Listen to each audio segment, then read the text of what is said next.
Let us analyze the shear force diagram. We see that there's a point somewhere in between A and B. Your shear force is changing its sign from positive to negative. So let me define a point as point F where your shear force is 0. Now at this point your positive bending moment will be maximum. Also if you see that the shear force is changing its sign from negative to positive at point D. So here the negative bending moment will be maximum. So now in order to calculate the maximum positive bending moment at point F, we need to know the location of point F, which is in between A and B. Let the distance of point F from the left hand support A be x. So now if I take a section at F, I can calculate the shear force at point F. Now in this figure, as we see, the shear force at point F is equal to 0. By writing the equation for shear force at F, I can get the value of x. So now shear force at F will be given as, if I take the section over here, we see that on the left hand side there is an upward force of VA equal to 55 kilonewton. So we have 55 kilonewton minus there is a downward force due to this UDL of intensity 20 kilonewton per meter, which is now acting at a distance of x. So I have downward force of 20 multiplied by x, intensity multiplied by distance, and this is equal to 0. So from this I get the value of x is equal to 2.75 meter. Let's move towards bending moment calculation. Bending moment calculation. Now again we take the left hand support first, then we move towards right. So first is the bending moment at A. Bending moment at A is equal to 0 since summation of all the moments about A can be taken as 0. Now since from point A all the moments lie on the right hand side, which is equal to 0 due to static equilibrium equation, hence the bending moment at A is also equal to 0.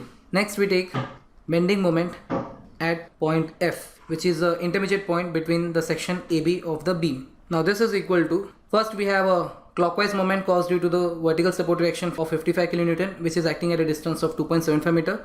So we have 55 multiplied by 2.75 meter. Then there is a anti-clockwise moment due to this UDL of 20 kilonewton per meter, which is acting at a distance of 2.75 meter. So we have minus 20 into 2.75 meter. This is the magnitude of the downward force multiplied by 2.75 divided by 2 will give you the distance at which this UDL is acting from point F.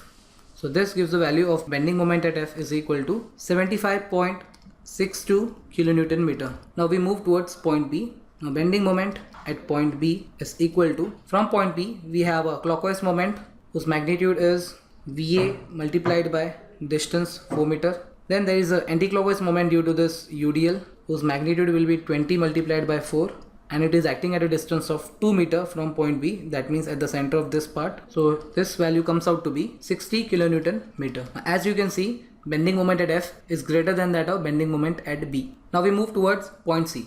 Now at point C we can see a couple is acting.